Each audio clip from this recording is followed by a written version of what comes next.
Bismillahirrahmanirrahim. Alhamdulillahi rabbil alamin, wassalatu wassalamu ala rasuli rabbil alamin, nabiyyina Muhammad ibn Abdillah wa ala alihi wa sahbihi wa man walah, amma ba'd. Alhamdulillah, kita syukur pada Allah Azza wa Jalla kerana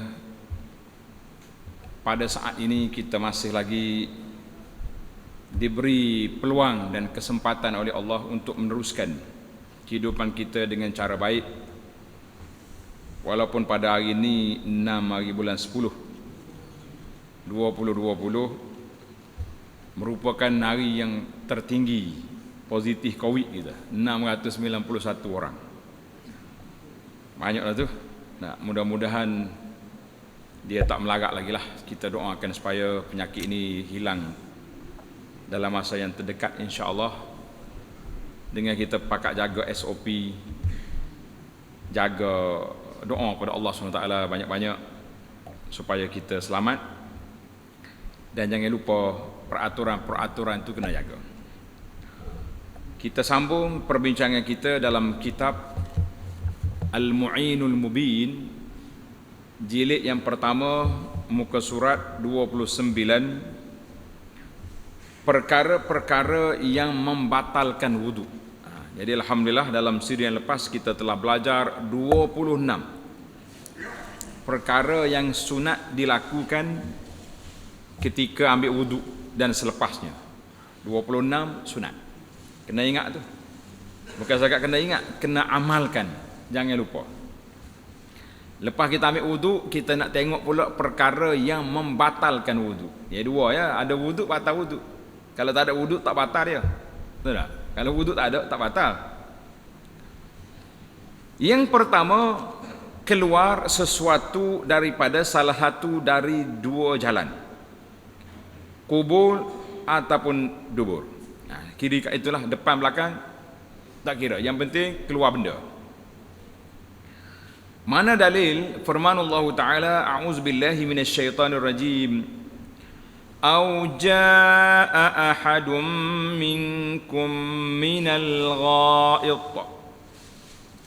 Artinya, ataupun datang oleh seorang kamu daripada ghaid, tempat buang air. Dia panggil ghaid, tapi dia terjemah sini berak lalu, pakai mudah. Maksudnya tempat buang air pun, buang air itu makna dia itu juga. Artinya bukan pergi tempat saja tak kira, buang air itu yang dikiranya. Surah An-Nisa ayat 43, yang dimaksudkan dengan al-ghaid iaitulah berak, semata-mata apa yang keluar daripadanya, sama ada air kencing ataupun berak ataupun apa saja yang keluar daripada alat kemaluan tu. Dalam kitab fiqh lain kata kalau keluar batu ke apa benda, kira benda keluar situ. Benda keluar. Itu dalam Quran. Dalam hadis Nabi sallallahu alaihi wasallam,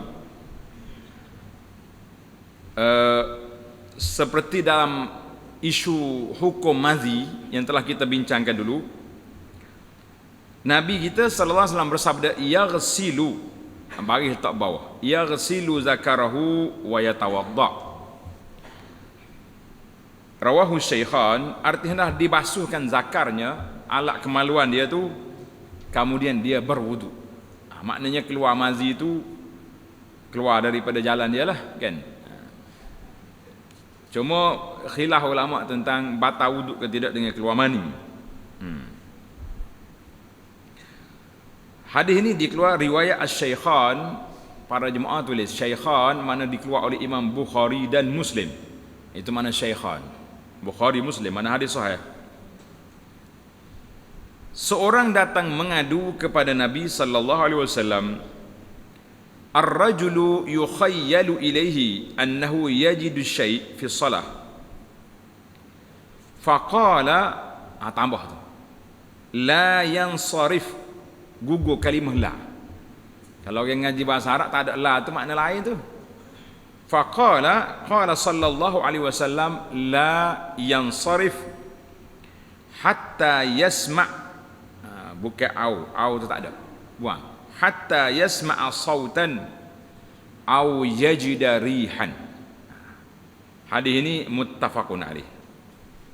Kena betul lah, biasa dah kitab-kitab jenis lama gini, dia diulang cetak hak tu. Ulang hak tu ya tak. Salah ke betul lah gitulah dia. Jadi kita waktu kita belajar ni lah, kita talaqi, kita kena perbetulkan kan. Bukan salah tok guru penulis, salah pencetak tu, tidak betul balik. Artinya seorang lelaki berasa syak, ragu. Ia ragu bahawa mendapati sesuatu dalam solatnya. Waktu solat tadi rasa macam keluar angin, macam keluar kentut. Nah, itu dia panggil. Nabi kata apa? Sabda Nabi sallallahu alaihi wasallam, la yansarif. Janganlah ia berpaling keluar daripada solat sehingga ia mendengar bunyinya, biar tu bunyi seh tu baru tahu tu. Ataupun mendapati angin bang, semerbak bang, ayalah tu ada benda keluar. Hadis ini muttafaqun alaih, maknanya sepakat, dikeluarkan oleh Imam Bukhari dan Muslim. Tuan Syekh kita dia tak pecah dah.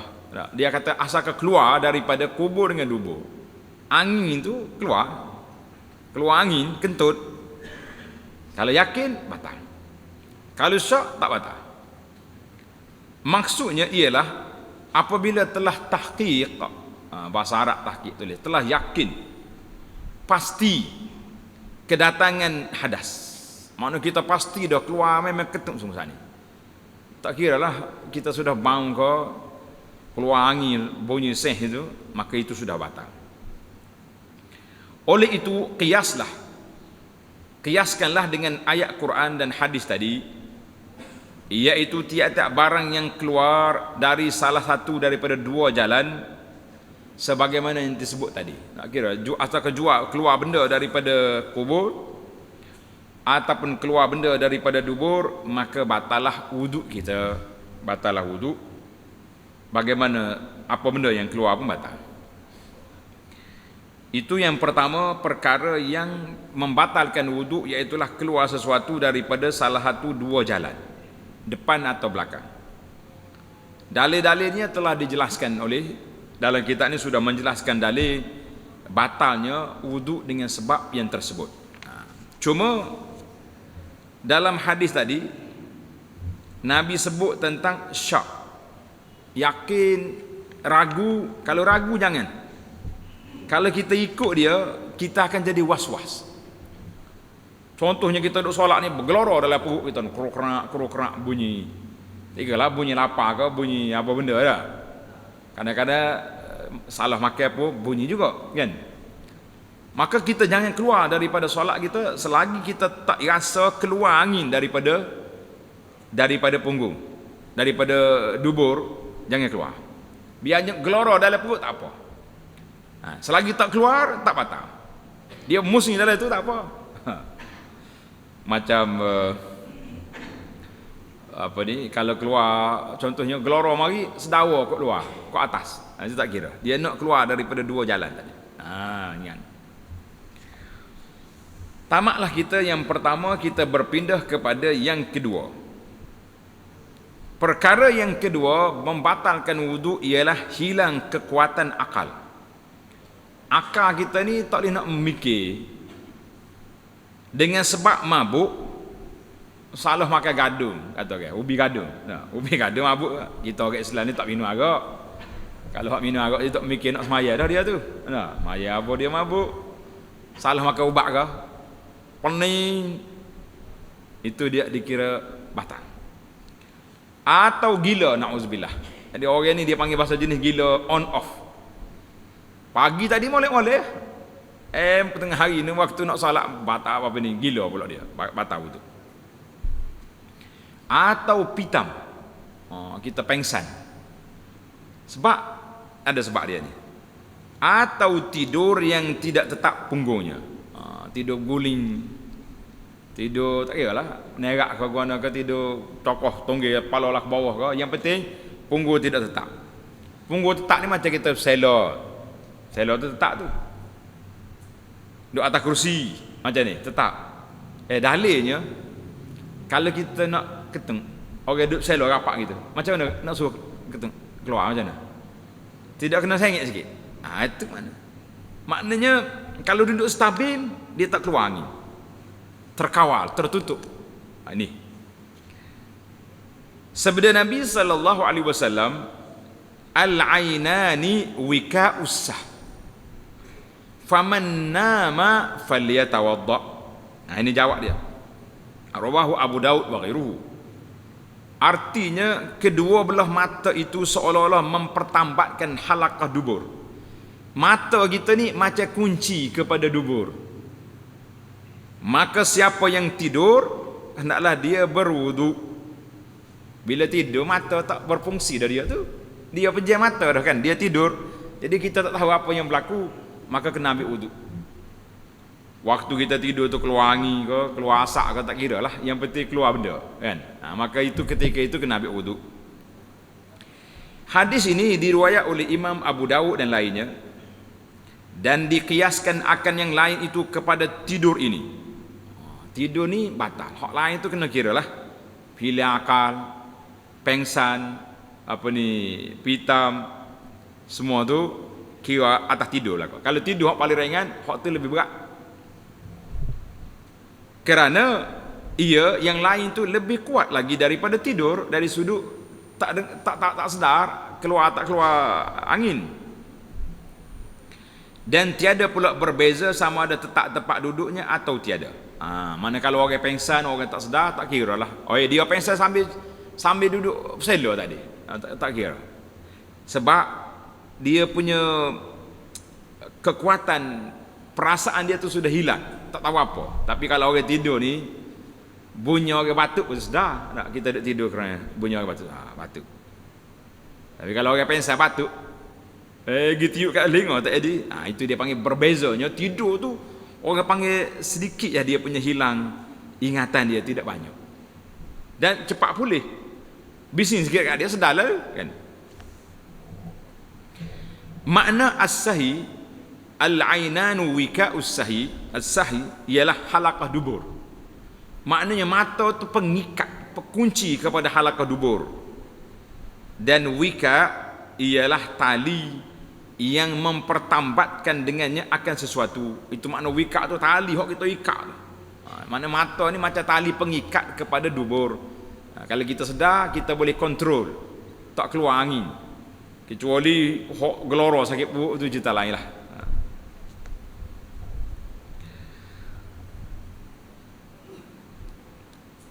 Maksudnya bahawa jika itu adalah memelihara, jaga, makna sedar itu adalah memelihara bagi sesuatu yang keluar, dan tidur pula boleh jadi keluar daripada sesuatu dengan tidak disedari oleh seseorang itu. Tidur itu macam kita tak sedar kan. Maka jika dikatakan pada asalnya ketiadaan keluar, asalnya tak keluar angin, macam mana kita kata dia keluar? Jawabnya bahawa tidur itu ialah menjadikan sangkaan bagi keluar sesuatu dengan tiada disedari, yang menepati tempat yang yakin, sebagaimana didirikan pengakuan yang berfaedah bagi sangkaan yang menepati tempat yang yakin pada pekerjaan yang ditanggung oleh seseorang. Payah sikit. Bahasa kita sedar, kita yakin, memang tak bergetung, tak keluar angin kan. Tapi kalau kita tidur, siapa dia kata yakin waktu dia tidur? Aku yakin tak berlaku benda ni. Bila? Waktu awak tidur. Siapa dia tahu? Kerana itu Allah Subhanahu Wa Taala syariat Islam mengangkat kesalahan daripada an-naim, daripada orang tidur. Rufi'al qalamu an-naim. Diangkatnya pen daripada orang tidur. Bila kita tidur, tak ada apa-apa, senyap. Sebab dia tak tahu apa. Dosa pun tak ada, pahala pun tak ada. Tapi kalau kita orang Islam ni, kita kena boleh pahala lah. Seperti yang telah kita belajar di awal kitab dulu, kepentingan niat. Ingat tak? Mana aku niat ni, tidur ni nak ambil tenaga untuk bangun tahajud, untuk nak pergi berjihad esok, untuk nak pergi cari rezeki besok. Kita tidur dengan niat nak bangun solat subuh, nak bangun solat tahajud, dengan niat nak cukup tenaga, insya-Allah berpahala kita tidur. Itulah. Kerana ada kaedah. Bukan fa tu tulis titik. Qaidatun. Kaedah ni maksud satu qawaid, asas. Ia mengatakan innama nita bil mazinnati la farqa baina wujudihi wa adamihi. Itu kaedah kata. Artinya bahawa barang yang digantung dengan sangkat itu tiadalah ada perbezaannya di antara adanya dengan tiada. Contoh satu lagi, dia panggil mazinnah. Benda yang diletak dengan sangkaan berlaku benda ni, maka kita tak kira jadi ke tak jadi. Makna orang tidur ni akan disangka bahawa dia akan keluar angin sebab dia tak boleh nak kontrol. Dia tak tahu. Maka kita letak dia tu salah satu daripada cara alat yang membatalkan wudu. Satu lagi para jemaah sekalian, as-safar. Bila kita musafir, kita boleh buka puasa, kan? Bila kita musafir, kita boleh qasar, jamak, solat. Sebab apa? Mengikut dalam kaedah kata as-safaru mazinnatul masyaqqah. Musafir itu menjadi sumber kepada masyaqqah. Hei, masyaqqah apa? Tu rumah naik kereta tu kat Allah, kereta pula sedap-sedap lah ni. Nah, kursi dia tu macam duduk atas katil dah, relax. Apa masyaqqah? Kena pula driver bawa kita duduk jendera situ. Masyaqqah juga. Maka ulama kata mazinnatul masyaqqah. Musafir itu salah satu daripada cara kesusahan, maka diberinya kelonggaran.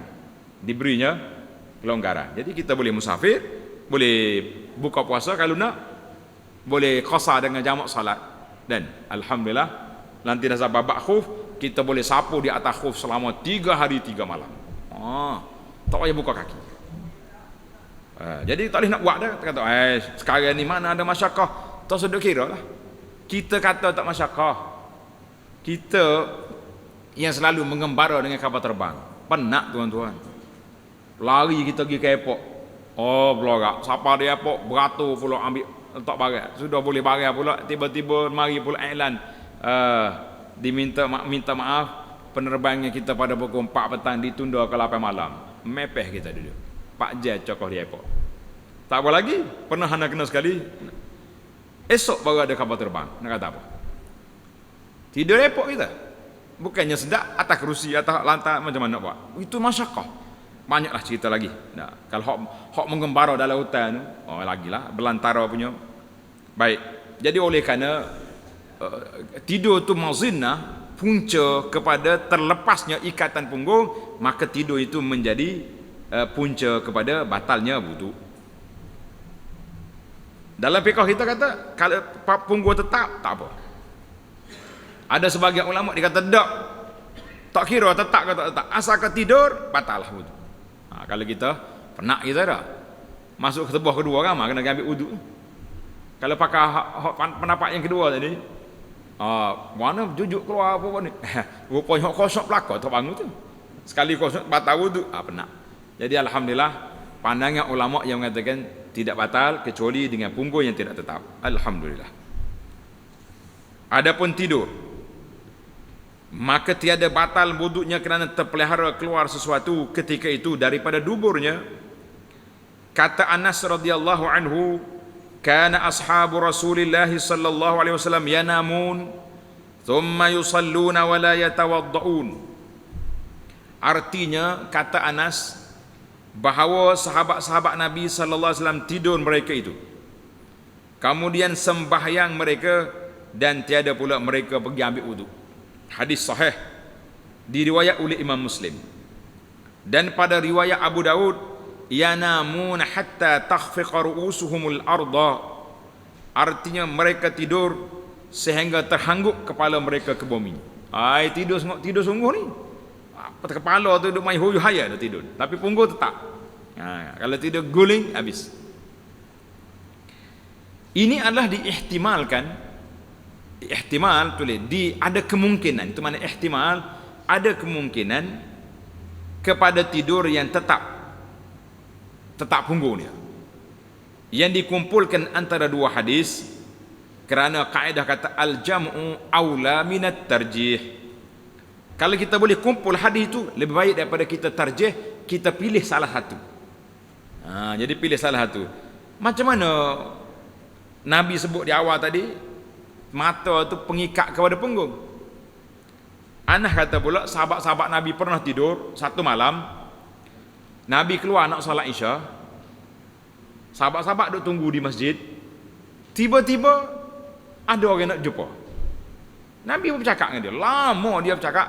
Sahabat-sahabat ni, sahabat-sahabat Madinah ni tuan-tuan, dia ni orang kebun, jaga kebun tamar. Jadi penat dia. Nak tunggu tu pakat tidur belakang, janggut duk dada dah. Lena sungguh. Lena sungguh. Bila Nabi keluar, Nabi tengok, Masya Allah, tak ada orang lain seperti kamu ni, mulah orang paling hebat ni, tunggu di sini nak solat. Orang lain tak ada, balik habis. Dalil bahawa tidak batal wuduk kalau kita duduk tetap. Itu kata ulama, lebih baik kita jamak dua hadis itu daripada kita pilih satu. Mana jamaknya tidur batal wuduk kalau terguling. Tapi kalau tidur tetap punggung tidak batal. Itu dia panggil kaedah. Baiklah. Artinya dihimpunkan lebih aula daripada yang diberatkan salah satunya. Itu kaedah tu penting. Kita nak syarah banyak kaedah pun tak habis pula cerita kita ni. Perkara yang ketiga, menyentuh perempuan.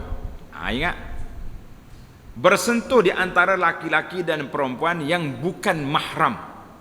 Tanda itu, yang bukan mahram dia, bukan adik-beradik dia, bukan anak saudara dia, bukan mak saudara, bukan tok nenek. Itu dia panggil bukan cucu cici. Itu dia panggil bukan mahram, maka bersentuh batal. Termasuklah dengan isteri sendiri. Batal wudu, tapi sentuh tak haram. Isteri mana haram, tapi batal wudu mengikut fiqh Syafi'i. Iaitu batal bagi yang menyentuh dan yang kena sentuh. Dua-dua. Apa dia sentuh, penyentuh batal, kena batal juga. Firmanullah Ta'ala, "Aw lamastumun nisa." Artinya apa, atau bersentuh-sentuh kamu dengan orang perempuan. Bila sentuh dengan perempuan, maka batalah wudu. Surah An-Nisa ayat 43. Syarat-syarat sentuh nak batal wudu ni berapa syarat? Tengok, ada 5 syarat. Yang pertama, hendaklah di antara keduanya berlainan jenis. Laki-laki sentuh perempuan, maka batal wudu. Yang kedua, hendaklah dengan kulit sama kulit. Sentuh kulit tangan dengan kulit, tak kira mana pun. Bukannya dengan rambut, gigi dan kuku. Penat juga ni.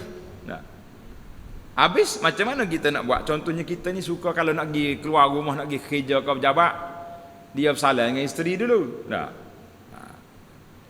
Jadi kita nak bersalah, batal tu.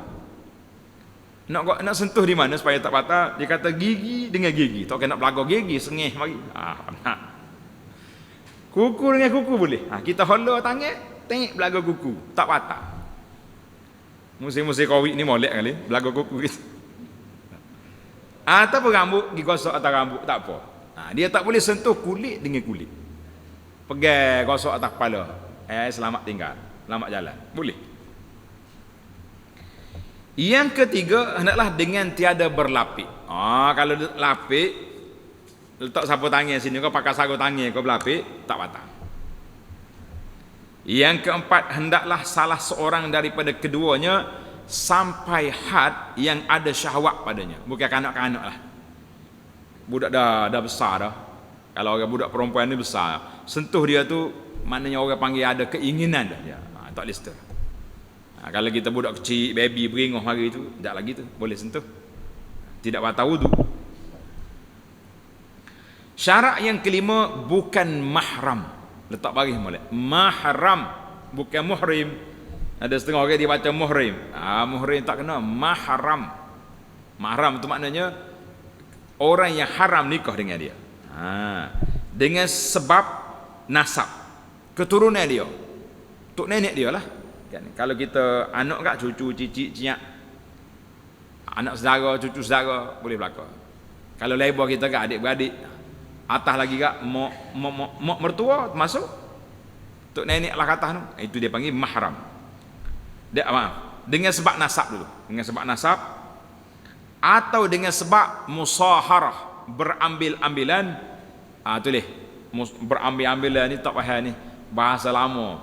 Berambil-ambilan dengan makna dengan sebab perkahwinan. Sebab perkahwinan. Bila seorang itu kahwin dengan isteri dia tak jadi mahram, tak ada. Batal wuduk, tapi mak mertua sudah jadi mahram. Ilal abad, sampai seumur hidup. Kalau bini dia mati esok pun, mak mertua dia ada, tak boleh salam, tidak batal wuduk, dia tetap mahram sampai bila-bila. Kalau bercerai pun sama juga. Itu kehormatan diri seorang ibu. Bila akad nikah dengan anak, maka mak dia otomatik jadi ibu kita, ibu mertua kita. Tapi kalau akad nikah dengan mak, belum tentu anak jadi anak tiri. Selagi tidak duduk dengan mak dia, masa tu boleh lagi tukar channel. Jangan tukar tapi mari dia email lagi. Dia nikah dengan mak, tiba-tiba anak mari akad. Siapa ni? Anak saya ni. Ada anak lagi. Nah, contohnya. Dia kata ada janda dah dia apa juganya. Tapi muda pada mak dia tu. Dia tertukar lebih. Pakai ambil anak, tukar panggil semula tu email akad nikah lain boleh. Bila jadi anak tiri tu jadi anak warabaib. Rabaib maknanya apabila suami ni sudah duduk dengan ibu dia tu, masuk dalam bilik dah dua tu, buka-buka pintu pagi esok tengok ada anak, sudah jadi anak tiri yang tidak boleh kahwin lagi dah. Sebab dia tak boleh campur ibu dengan anak, tak boleh. Tapi kalau belum campur lagi baru akad nikah saat ni, nak tukar boleh. Tok email mari tukar barang tak ada ni. Tapi dengan mak kehormatan diri ibu tu tinggi, akad nikahnya mak dia mahram. Tak jadilah. Tak comel anak nak ambil mak walaupun tua comel, tidak ada pertukaran. Mai-mai tukar tak ada. Transfer tak boleh. Itu kehormatan diri ibu. Kena ingat. Baik. Dia tak disarah panjang, mari lalu dia tu. Kan? Mahram itu iaitu dengan sebab nasab. Apa dia nasab? Keturunan kita. Tadilah anak, cucu, cicit, atuk, nenek. Atau dengan sebab berambil-ambilan. Ambil-ambilan itu maknanya dengan sebab mertua menantu. Dan makna padanya iaitu satu lagi tambah, dan juga dengan sebab radha'ah. Tulis. Dengan sebab susuan. Kita ambil budak kecil, kita susukan dia, maka dia jadi anak susu. Kata Nabi SAW, ar-radha'atu luhmatun kaluhmatin nasab. Menyusu itu jadi sedaging seperti keturunan. Dalam bab mahram, pusaka tak boleh, mahram boleh. Mana tak patah wuduk sampai bila-bila anak susu kita tu. Jadi kalau kita tak ada anak, contohlah dalam keluarga kita ni tak ada anak, tak kira lah siapa-siapa pun, kita nasihatkan dia ambil baby yang kecil bawah umur 2 tahun, pergi bagi susu. Dia kata nak susu mana ada susu, tak ada anak tak. Pergi makan ubat lah. Dalam fatwa Malaysia, fatwa kebangsaan kata makan ubat, kalau keluar susu jadi anak susu. Tak ikat pecik, tak tobik juga susu. Macam mana? Kita cari adik-beradik dia ke? Tak, adik-beradik dia nyusu. Menyusu. Jadi anak saudara susuan. Mahram. Boleh duduk dalam rumah kita bebas. Alhamdulillah. Baik. Dan maknanya ialah tempat yang boleh mendatangkan syahwat. Kata setengah pendapat, pendapat yang pertama, ana tak hurai panjanglah sini. Mazhab Syafi'i mengatakan la mastumu dengan mana sentuh. Sentuh kulit dengan kulit, tak kira di mana tempat, batal berlaku wudu. Penyentuh dan disentuh, dua-dua batal. Tulis itu. Pendapat yang kedua, tidak batal wudu sentuh perempuan, iaitulah pendapat Imam Abu Hanifah, pendapat Imam Malik, dan juga pendapat Imam Ahmad, mazhab Hambali. 3 mazhab tak batal. Habis macam mana dengan ayat la mastumun nisa, sentuh? Tengok ni. Dan setengah pendapat ulama pula, iaitulah Sayyidina Abdullah bin Abbas, dia tafsir la mastumun nisa itu dengan makna jama'tum, artinya apabila kamu jima orang perempuan itu baru batal wudu. Kalau sakat sentuh ya, tak ada apa-apa. Mazhab Hambali ada sikit. Sentuh ada rang. Baiklah kita orang tua rang dah. Ada elektrik budak-budak kata. Rang bagi sentuh tu berasa lain macam, batal wudu. Kalau kita tua-tua ni sentuh tak tahu gapo dah. Dah badi kecut dah. Holo anak kecil sentuh tak suruh gapo, tak batal. Ini yang kita belajar para jemaah sekalian ketika nak pergi haji.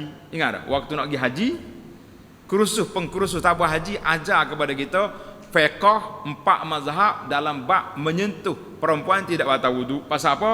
Di Mekah nu kita pakai ihram. Tak pakai baju.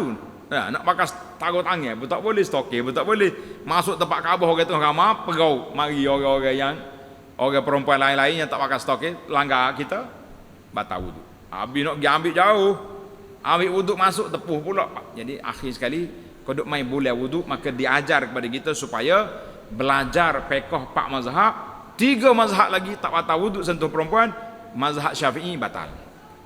Jadi oleh kerana tuan-tuan mazhab Syafi'i batal lah kita. Kau pasal nak tukar mazhab sampai sini. Wah, dia kata tukar tak boleh dah.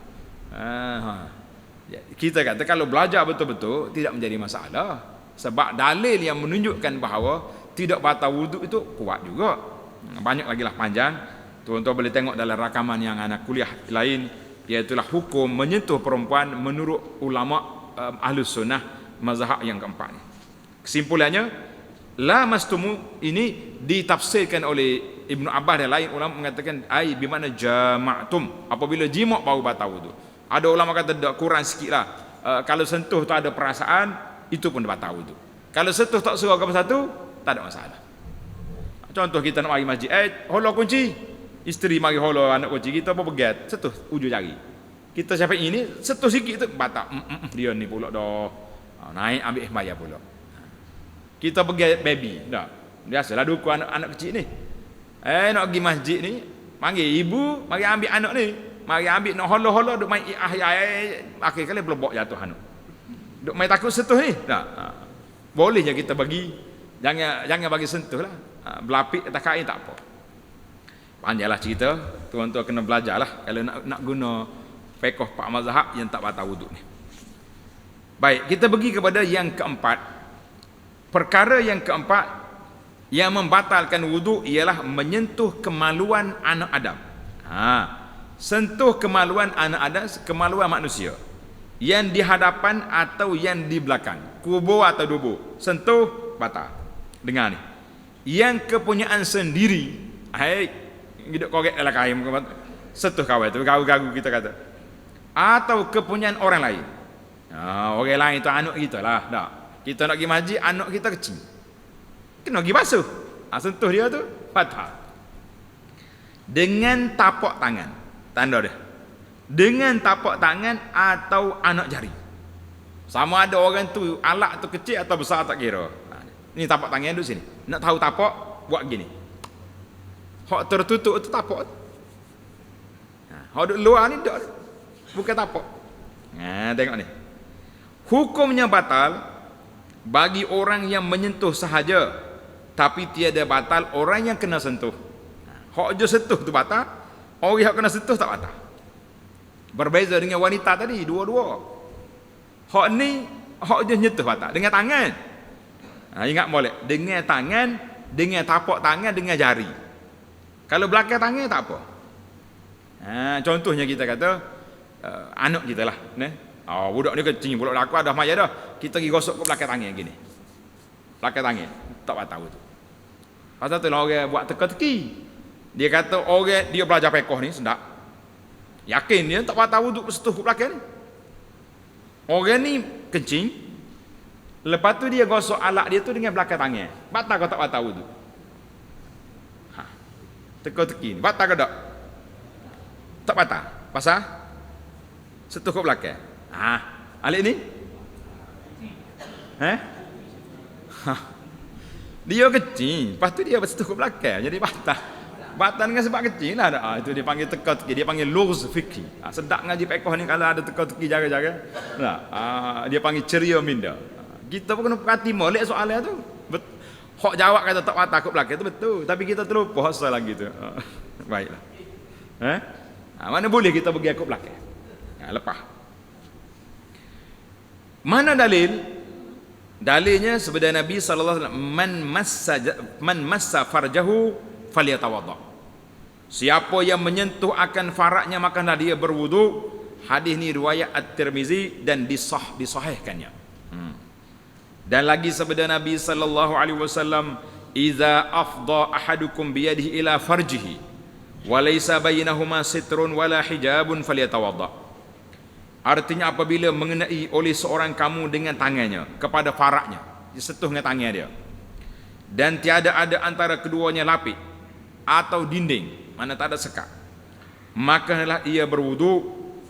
Tuan Syekh kata hadis ni riwayat Asy-Syafi'i, dalam kitab dia Musnad ke dalam dia tak sebut, tapi hadis ni tanda diriwayat oleh Imam At-Tabarani dalam Mu'jam Al-Awsat dengan sanad yang sahih.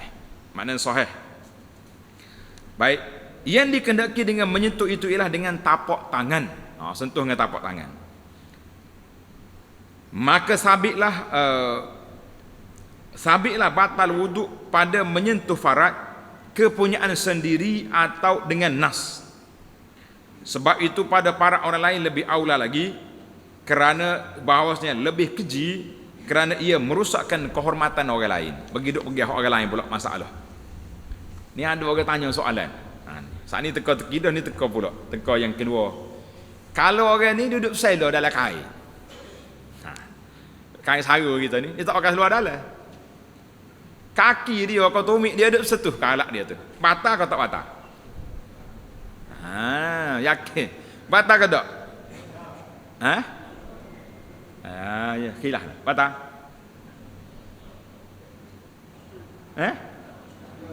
Tak. Pasal apa tak? Kena ingat. Sentuh dengan tangan baru batal. Dengan kaki tak apa. Kalau sejuk-sejuk bolak silap apa ni, masuk kaki dalam kain, selok, tak ada apa. Sudah. Lama dia punya, sudah. Mana sudah tu? Allah terlupa pakai luar dalam. Jangan kacau. Tak batal. Jadi macam-macam. Fiqh ni biar jelas. Kalau tidak kita duduk malu-malu nak tanya, jangan. Innallaha la yastahi minal haq, kata di Muslim. Baik. Tengok perbahasan kita ni menarik. Perbezaan di antara lamsun dengan massun. Lamsun sentuh. Massun kalau bahasa biasa ni sentuh juga. Tapi dalam kitab ni dia beza terjemahan. Lamsun dengan makna sentuh, massun dengan makna jamuh. Tengok pandai dia terjemah bijak. Sentuh dengan jamuh. Jamuh ni bahasa Malaysia boleh pakai jamuh. Menjamuh makan ni boleh tak? Boleh. Jamuh dengan sentuh apa beza? Lamsun, masun. Tengok kita. Adalah di antara sentuh itu tiada bertentangan dengan satu anggota saja. Sentuh itu tiada tertentu dengan satu anggota saja. Sentuh.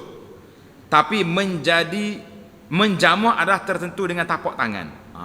Jadi kalau sentuh tak kira dengan apa saja. Sentuh. Juga sentuh ni. Kan kita sentuh dengan siku boleh. Panas macam musim kawit ni kita nak sentuh Swiss alat-alat elektrik tu ataupun lift. Orang kata yang sentuh dengan tangan takut jakit, sentuh dengan siku. Touch dia panggil kan, sentuh. Jadi sentuh ni tak kira dengan apa sentuh, tetapi kalau jamuh dengan tapak tangan dia, itu jamuh. Atu pergi jamuh kak benda tu, kita pergi jamuh ke siku tu, dia jamuh orang panggil tenyih lagi tu. Itu perbahasa dia tu, menarik juga. Yang kedua, bahawa tak dapat tiada, mana mesti dalam bersentuh itu dengan orang lain. Kalau kata sentuh dengan orang lain. Tapi menjamuh cukuplah dengan menjamuh kemaluannya sendiri saja, tak apa juga. Itu dia menjamuh. Yang ketiga, bahawa batal ia dengan menjamuh tempat yang larang itu dan tiada batal dengan sentuhnya. Sebab jamuh dengan tangan batal, sentuh dengan kaki tak batal. Itu beza. Yang keempat, disyaratkan orang besar, orang dewasa besar tu, bukan VIP dak. Pula dalam perkara bersentuh itu berbeza dengan menjamuh, tiada syarat. Pergi jamuh kemaluan budak, batal wuduk kita. Kita nak tolong basuh kecil ya, anak kita contoh dah, batal. Yang apa ni? Yang kelima, bahawa menjadi batal wuduk kedua-dua orang yang bersentuh itu, baik pun yang menyentuh atau yang kena sentuh, tetapi menjamah, yang kena jamah tiada batal.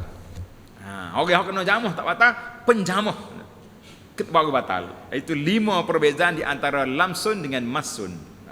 Alhamdulillah, tamatlah kita 4 kategori yang membatalkan wuduk. Kita ambil satu lagi.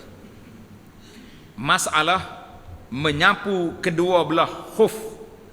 Tulis dia khuf dan stokin. Stokin ni penting. Apa makna khuf? Tanda khuf ni stokin yang dibuat daripada kulit. Kita ni stokin kapas kan, ataupun buat daripada plastik, nylon. Tapi khuf ni dia buat daripada kulit. Ambil kulit kambing buat khuf, macam kasut. Tapi dia pakai dalam. Biasanya orang Arab pakai ni musim sejuk. Pakai khuf, lepas tu dia kita pakai pula kasut di luar, na'lun. Itu khuf. Stokin kita, stokin yang kita pakai. Menyapu atas kedua khuf dan stokin itu harus hukumnya dalam berwuduk sebagai ganti daripada membasuh kedua belah kaki. Boleh. Ganti basuh kaki, kita sapu di atas khuf. Tetapi tiadalah boleh menyapu atas keduanya kerana hendak menghilangkan najis dan mandi sekalipun mandi sunat. Dan juga tiada boleh menyapu atas sebelah khufnya saja dengan dibasuh sebelah. Contohnya kita kata khuf kita ni kena najis, kita pergi sapu, tak boleh, kena basuh. Ataupun aku nak sapu sebelah sapu sebelah alik kanan khuf, sebelah lagi alik kiri kita basuh kaki. Tidak boleh. Dia package, nak sapu dua-dua. Itu kaedah. Kerana kaedah kata inna syari'a idza khayyara mukallafan baina syai'aini la yajuzu an yartakiba khaslatan thalithah. Artinya bahawasanya syarak apabila ia menyuruh pilih kepada orang mukallaf di antara dua perkara, maka tiadalah harus ia pindahkan kerja perkara yang ketiga. Dalam Quran, dalam sunnah Nabi sallallahu alaihi wasallam, kaki kita ni sama ada kita basuh ataupun kita sapu di atas khuf. Kita kata, baiklah aku bagi dua. Sebelah sapu, sebelah basuh. Itu mencipta kaedah yang ketiga tidak dibenarkan. Itu kaedah. Mu jangan buat sendiri, dia panggil buat sendiri. Buat sendiri tak boleh. Maksudnya, maka yang wajib atasnya ialah membasuh kedua belah kaki ataupun menyapu kedua belah khuf. Main sebelah-sebelah tak main.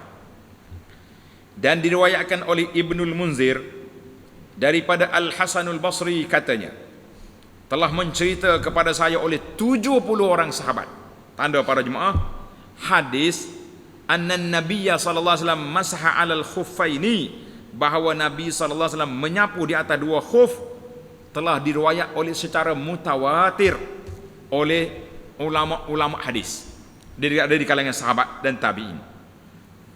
Sebab itu para ulama ahlus sunnah, tanda ini benda pelik, ulama ahlus sunnah memasukkan sapu di atas khuf ini salah satu daripada ciri-ciri ahlus sunnah. Orang kata pelik, benda bab taharah kenapa pergi masuk dalam bab akidah? Sebab puak-puak Syiah dia tak pakai hadis tu, mesti basuh kaki, tak boleh sapu. Jadi nak membezakan di antara kita dengan Syiah, iaitulah kita mengatakan boleh sapu di atas khuf. Jadi kalau kita pelik, ulama letak ciri-ciri ahlus sunnah tu sapu atas khuf, sebab nak lawan dengan Syiah yang tak sapu. Itu dia. Dan Syiah kaki dia sapu. Itu dia. Tapi atas khuf tak boleh. Dan daripada Al-Mughirah bin Syu'bah radhiyallahu anhu, anna Rasulullah sallallahu alaihi wasallam tawadda'a wa masaha 'alal jawrabaini wan na'laini. Artinya bahawa Rasulullah sallallahu alaihi wasallam berwudu dan menyapu ia atas kedua belah stokinnya dan juga kedua belah kasutnya. Jadi kalau Nabi kita pakai stokin, dia sapu atas stokin. Kalau dia pakai khuf, sapu atas khuf. Ataupun na'l, kasut. Ya, tapi ada syaratnya kita sebut nanti. Syarat-syarat nak boleh sapu itu ada syarat dia. Bukan semua stokin boleh. Kan? riwayat Abu Dawud dan Ibnu Majah dan At-Tirmizi dengan sanad yang sahih, syarat-syarat nak sapu di atas khuf dan stokin. Tanda tuan-tuan, ini syarat. Syarat yang pertama, bahawa dimulai membasuhnya setelah sempurna bersuci. Diriwayatkan daripada Abi Bakrah radhiyallahu anhu, annahu sallallahu alaihi wasallam arghasa lil musafiri 3 ayyam wa layalihinna walil muqimi yawman wa laylatan idza tatahhara falabisa khuffahuma an yamsaha alaihima. Artinya bahawa Nabi sallallahu alaihi wasallam memudahkan bagi orang musafir 3 hari 3 malam, dan bagi orang mukim yang tak bermusafir 1 hari 1 malam. Apabila beliau bersuci, maknanya sudah kita ambil wuduk, basuh kaki siap-siap, maka memakai ia akan kedua belah khufnya dan menyapu di atasnya. Hadis ini riwayat Ibnu Khuzaimah dan Ibnu Hibban dalam sahih keduanya.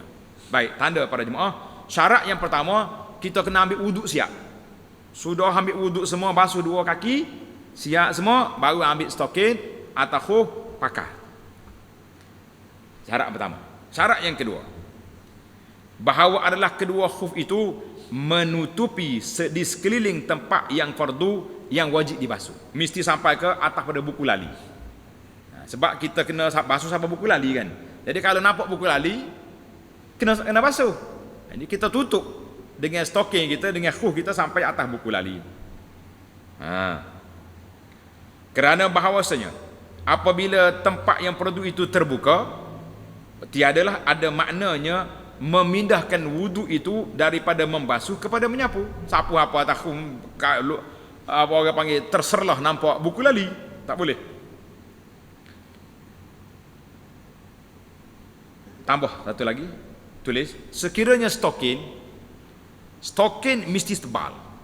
Stokin nipi hok kita buat berjanguk pakai kasut tu, letak air pakai sejuk pakai kaki aja tak boleh. Dia nak stokin hok tebal macam orang main sukan, stokin sport tu. Itu kita pakai hok tu, sapu tu tak rasa kaki. Itu baru boleh pakai, boleh jadi khuf. Boleh jadi jawrab ni stokin tadi. Kena ada tebal sikit. Yang ketiga, bahawa adalah kedua khuf itu boleh dibawa berjalan. Mana khuf tu kita boleh buat jalan dengan dia.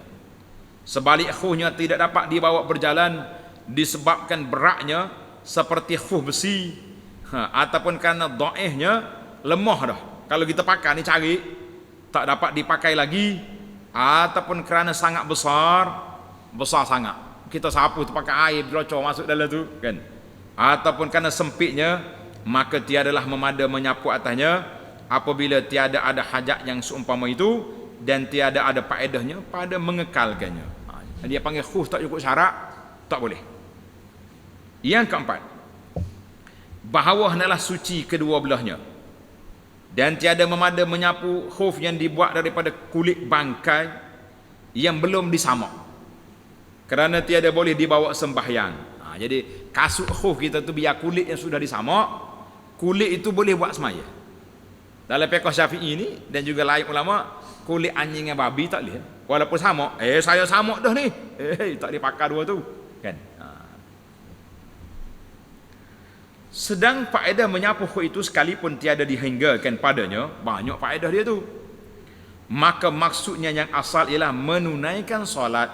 Tujuan kita pakai khuf supaya nak panaskan kaki, khususnya yang duduk di negara-negara sejuk, negara salji tu, Eskimo sejuk. Kita negara hujan ni kalau pakai khuf basah juga. Nah, pasal baik basuh kaki. Tapi kalau kita nak sejuk kaki, kita pakai khuf boleh. Mari masjid tu kena cari tempat tak ada air.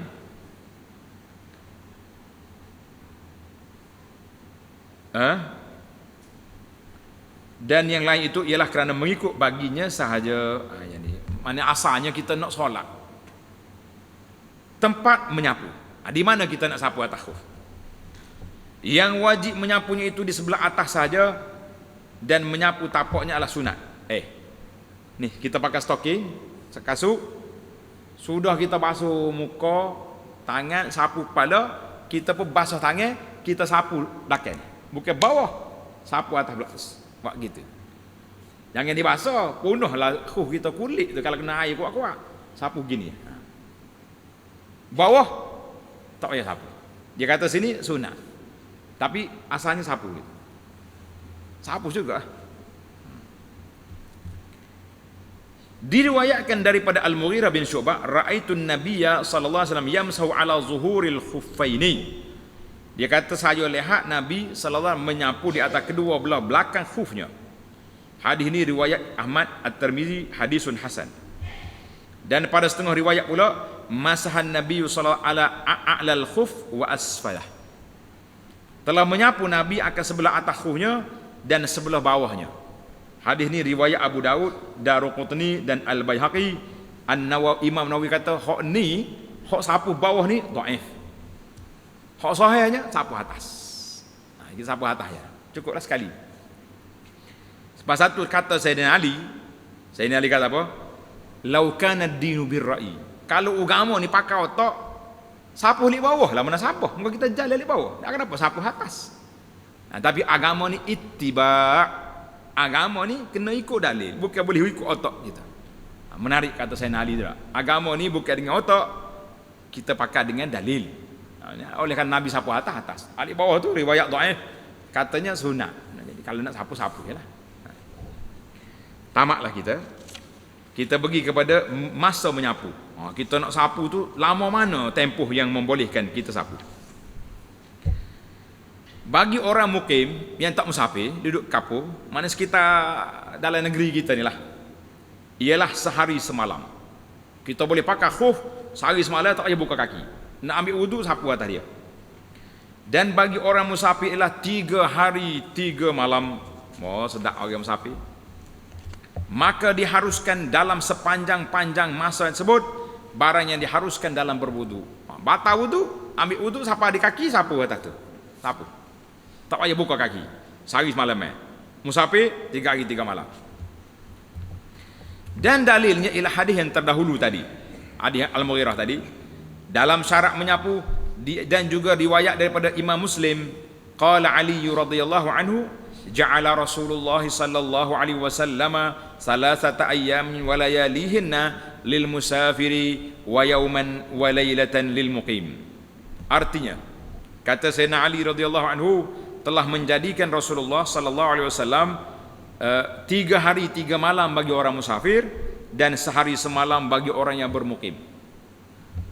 Bilakah mula nak kira 3 hari 3 malam, 1 hari 1 malam? Bila kita nak mula? Tengok di kitab. Dimulakan masanya ialah daripada ketika berhadas setelah memakai kedua belah khufnya. Kerana waktu harum menyapu itu termasuk dalamnya, maka diiktibarkan masanya ialah dalam masa itu. Bukan masa kita pakai, masa batal wudu. Contohnya kita nak pergi sembahyang subuh, kita ambil wudu siap, kita pakai khuf. Siap. Lepas maya nak travel terus, nak pergi kerja jauh-jauh nak. Pakai stoking tebal ke. Jadi, pukul 8 pagi sudah sarapan, nanti berasa nak kecing. Kita pergi buai air. Bermula pukul 8 pagi, bermula kiraan 1 hari 1 malam. Bukan subuh esok. Pukul 8 esok, barulah dia punya kena buka, ambil wuduk semula, basuh kaki, pakai pula. Orang musafir, 3 hari 3 malam. Hari esok, lusa, tulak, so lagi. Baru boleh buka, baru kena buka. Jelas tu. Timbul lagi soalan. Buat apa kat bicara bak khuf ni? Sedap juga kan? Kita sini mana ada pakai khuf, mana ada salji sejuk-sejuk. Tuan-tuan kena ingat, kita ni kalau kita nak senang, terutama sekali muslimat kita. Muslimat ni nak ambil air wuduk tempat orang ramai, payah juga dia, kena buka kaki, buka stokin kan. Kita sendiri pun payah juga. Jadi kita ambil wuduk siap-siap, tak sudah bukalah stokin kita tu. Dengar tu muslimat. Nak ambil wuduk mungkin dia senang lah, basuh muka, tangan, holo-holo kot dalam kain telekung. Kaki nak holo ke mana? Kaki kita pakai stokin siap-siap, kita sapu je atas stokin, selesai masalah. Utuh satu kira. Macam kalau kita naik kapal terbang kan. Jadi kalau kita nak maya atas kapal terbang, nak ambil wuduk tak boleh banyak-banyak airnya marah di pramugara, bahaya. Panah kau tu meletup kan. Jadi kita ada stoknya senang. Muka pun kita sapu senyap-senyap dengan sembuh air kau. Nah, sapu kaki pun sapu atas. Sapu atasku selesai. Ini banyak menyelesaikan masalah kita tu sebenarnya. Tama-tama musim Covid ni.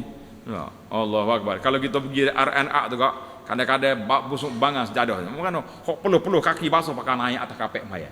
Ya kalau kita sapu takut, tak ada masalah. Nah, ini keuntungan dia. Baiklah. Apakah perkara yang membatalkan sapu atas khuf? Yang pertama, ialah menanggalkan kedua belahnya ala satu-satunya. Kita jalan-jalan pun cabut sebelah, batal dua-dua. Kena cabut dua-dua, nak ambil semaya nanti kena basuh kaki. Walaupun pakai semula, tak jadi dah. Nah, itu kaedah. Kerana tempat fardu itu telah terbuka, sedangkan syarak mengharuskan menyapu itu ialah kerana di tempat itu tertutup. Oleh kerana dia sudah tercabut, terbuka, maka tak boleh lagi. Sebab yang kedua, telah selesai masa, tamat tempoh, expired dia punya masa yang dihadkan itu menurut semestinya. Satu hari satu malam cukup. Pukul 8 tadi kita kencing, pukul 8 esok batal. Ataupun 3 hari 3 malam. Yang ketiga, barang yang mewajibkan mandi. Kalau kena mandi tak boleh batal sapu. Iaitu daripada janabah. Dengar duduk jalan musafir molek, tidur atas bah mimpi basah. Kena mandi, tak boleh sapu atas khuf. Sapu apa nak mandi berjeruk habis khuf kita tu. Kena buka, basuh sekali dengan kaki. Atau haid, perempuan tamat haid, atau nifas, atau wiladah. Wiladah tu perempuan yang lepas bersalin. Lepas bersalin keluar anak, dia kena mandi. Tapi kalau ada darah nifas, tak payah mandi lagi sampai habis nifas. Ini ada setengah orang kata, kena mandi selalu. Dia panggil mandi wiladah. Kita kata tidak. Kalau ada darah, kembalkan sekali dengan mandi selepas tamatnya nifas. Nantilah dalam bincang bab nifas nanti kita bincang-bincang nanti. Baik.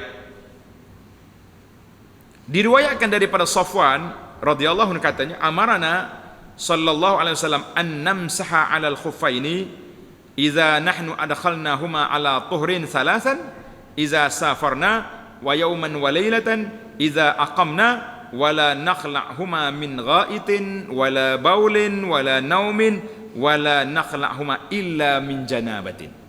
Artinya disuruh akan kami supaya kami menyapu atas kedua belah khuf apabila kami memasukkan kedua belahnya setelah bersuci. Ambil wuduk siap selama 3 hari apabila kami bermusafir dan sehari semalam apabila kami bermukim. Dan tiada kami tanggalkan khuf disebabkan berak, dan tiada juga berkencing, dan tiada juga tidur. Semua ni batal wuduk tapi tak payah buka. Dan tiada kami tanggalkan melainkan dengan sebab janabah. Sebab nak mandi hadas kena buka. Hadis riwayat Ibn Ahmad, Ibnu Khuzaimah, At-Tirmizi dan dengan sanad yang hasan. Maka kiaskanlah dengan janabah itu akan yang seumpamanya. Seumpama benda hak kena mandi, tak boleh lah, kena buka kasut, kena buka khuf. Tamatlah kita penutup kepada perbincangan tentang khuf. Dia kata dari sudut adab. Dari sudut adabnya apa? Disunatkan bagi mereka yang berkehendak memakai khuf. Kalau kita nak pakai khuf, nak pakai kasut, hendaklah ia menggoncang-goncang akan dia. Ambil kasut belum pakai tu, goncang dulu. Supaya jangan sampai ada ular atau kala, jengking, skorpion atau duri atau seumpamanya. Ini dia panggil adab. Siapa begitu sekali dalam Islam ni nak pakai kasut pun etika pakai kasut kena tak pasti dulu tak ada benda dalam. Paling tidak pun ada kena katak lah ada tidak. Tapi kalau katak ni tak bahaya sangat kita masuk kaki biasa lembek dia ni ada sini akan tak lebih lah. Tapi walau kita jatuh dia tu nampak marah juga muka dia. Orang duduk tidur siap-siap dah marah. Tapi kalau ada ular na'udzubillah. Biasa hak kecil-kecil ni ular kapok dalam tu. Jangan gurau kan, ataupun skorpion jengking kala bahaya. Diriwayatkan daripada Abi Umamah anna an-nabiy sallallahu alaihi wasallam arada an yalbasa khuffan faha'a ta'irun akhadhahu atau faja'a ta'irun akhadhahu wartafa'a bihi fasaqatat minhu hayyatun. Masyaallah. Faqala man kana yu'minu billahi wal yawmil akhir fala yalbas khuffaihi hatta yanfudahuma. Artinya diriwayatkan bahawa Nabi sallallahu alaihi wasallam bersabda, apabila baginda hendak memakai akan khufnya, Nabi kita nak pakai khuf, tiba-tiba datang seekor burung. Burung mari, dia sambar ambil khuf Nabi. Masya-Allah. Itu mukjizat. Mengambil akannya dan mengangkat dengannya. Maka gugur daripadanya seekor ular. Masya-Allah. Kan? Rupanya burung ni angkat, pok jatuh ular daripada khuf. Bahaya sekali. Maka diriwayatkan Nabi kita bersabda, sesiapa yang ada ia beriman dengan Allah dan hari kiamat, maka janganlah ia memakai akan khufnya, kasutnya, sehingga ia melibas-libaskan akan dia. Jadi nak pastikan tidak ada benda-benda hayawan yang berbahaya di dalam kasut kita tu, insya-Allah. Hadis ini riwayat At-Tabarani wal lafzu lahu, dan Ad-Dailami dalam Firdaus Mukhtasaran, kata di Imam Suyuti dalam Al-Jami'us Saghir, dia kata sanad dia dhaif. Dan juga dalam Al-Dhaif Al-Jami' juga mengatakan sanad hadis ini lemah, dhaif. Tapi walaupun sanad lemah, tapi dari sudut adabnya memang kita kena beradab, kita kena pastikan bahawa dalam kasut kita tidak ada hayawan-hayawan yang menumpang tidur dalam tu. Ataupun orang nak kena nyeletak kaca ke, letak jarum ke, terutama sekali-kali kita jenis hero-hero ni jangan duduk gua. Orang mari pacak situ padat kita. Tapi sakit. Baiklah para jemaah sekalian, kita berhenti setakat itu dulu. Insya-Allah dalam siri yang akan datang kita mula mandi. Habis dah wuduk dan kita akan mandi pula insya-Allah. Cara-cara mandi, sunat-sunat mandi, fardu mandi, sunat mandi, sempatlah dalam siri yang akan datang insya-Allah. Subhanakallahumma wa bihamdika asyhadu an la ilaha illa anta astaghfiruka wa atubu ilaik. Wa sallallahu ala nabiyyina Muhammadin wa ala alihi wa sahbihi ajma'in walhamdulillahi rabbil alamin. Wassalamu alaikum warahmatullahi wabarakatuh.